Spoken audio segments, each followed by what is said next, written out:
Toujours en direct du MIPIM, nous avons le plaisir de recevoir Jean-Maxime Jouy, Global Head of BNP Paribas REM.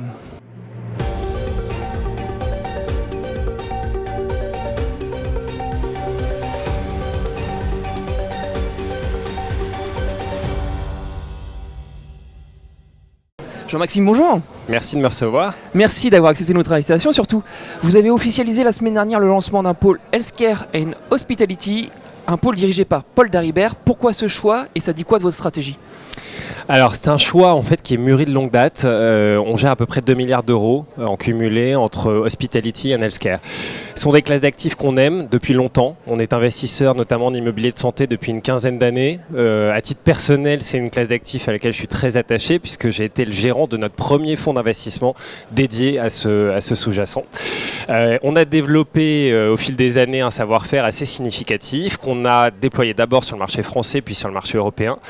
Et on se rend compte petit à petit que ces gestions thématiques sur des classes d'actifs qui répondent à des fondamentaux longs, des méga tendances dans nos analyses recherche, sont de plus en plus pertinentes. Elles offrent une résilience assez importante dans des contextes de marché qui sont chahutés, une bonne récurrence de cash flow.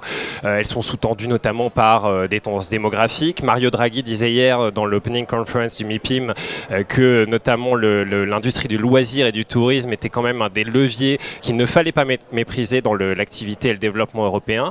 Donc on est en plein dans cette logique-là sous-tendue par ces macro-tendances et on a souhaité formaliser le fait qu'on est capable de regrouper dans nos organisations une quinzaine de personnes sous la responsabilité de Paul qui a été gérant de longue date là aussi de ces fonds d'investissement en santé pour aller encore plus loin, pour porter une politique d'investissement assez ambitieuse de l'ordre de 350 millions probablement par typologie d'actifs hospitality et santé par an dans les années à venir et apporter ce savoir-faire spécifique, toujours sur des véhicules spécialisés et aussi des fonds diversifiés dont l'allocation devient de plus en plus marquée vers notamment l'hospitality.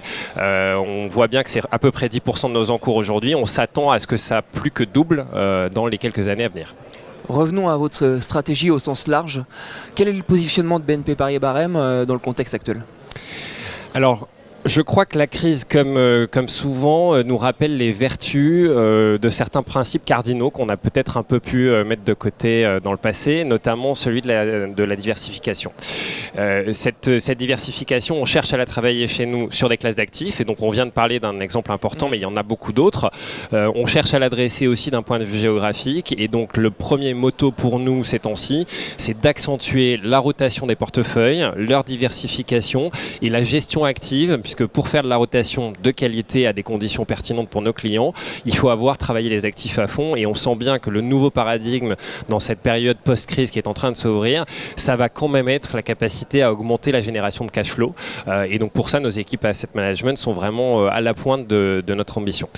Le deuxième élément, c'est qu'on souhaite aussi élargir un petit peu notre offre de façon sélective pour proposer nommément des stratégies value-add. On en lance une ces temps-ci à destination de clients institutionnels avec un angle un peu particulier. On espère que ça convaincra le marché et de façon générale proposer des approches un petit peu nouvelles, que ce soit à nos clients grand public, parce que là aussi on vient de traverser évidemment une période douloureuse. Elle n'est probablement pas encore totalement terminée pour l'ensemble du marché, mais on sent le momentum pour un rebond et donc on s'apprête à repartir avec davantage d'offensives commerciales dès ce printemps et on sortira une nouvelle SCPI entre autres pour accompagner ce mouvement. D'accord. Est-ce qu'il y a encore une place pour le bureau ? Bien sûr qu'il y a une place pour le bureau. Alors le bureau c'est encore aujourd'hui plus de 50% de notre allocation.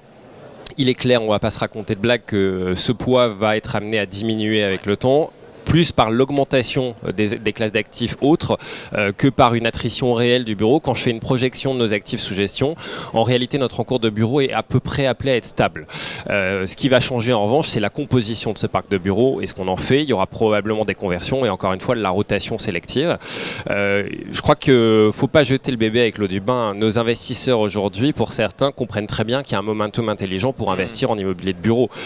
Ça représente encore, je crois, 35% de l'allocation moyenne des investisseurs en Europe. C'est pas demain que ces 35% seront réduits à néant. Donc on continue à y croire. Après, il faut faire les bons choix. C'est comme toujours dans nos métiers. Dernière question, et je vous libère. Qu'est-ce que vous attendez de ce MIPIM 2025? Alors je crois que le MIPIM c'est toujours un super thermomètre du marché. Donc moi ce que j'attends c'est rencontrer des clients, des partenaires, des confrères et compétiteurs également. Sentir un petit peu cette atmosphère, essayer de voir si, comme je l'entends beaucoup, on a touché le fond de la piscine sur beaucoup d'aspects et on est prêt à rebondir et quel va être le rythme de ce rebond.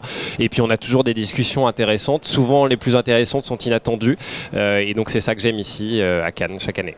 Jean-Maxime, merci beaucoup pour cet éclairage Merci à vous. et à très vite pour une nouvelle émission.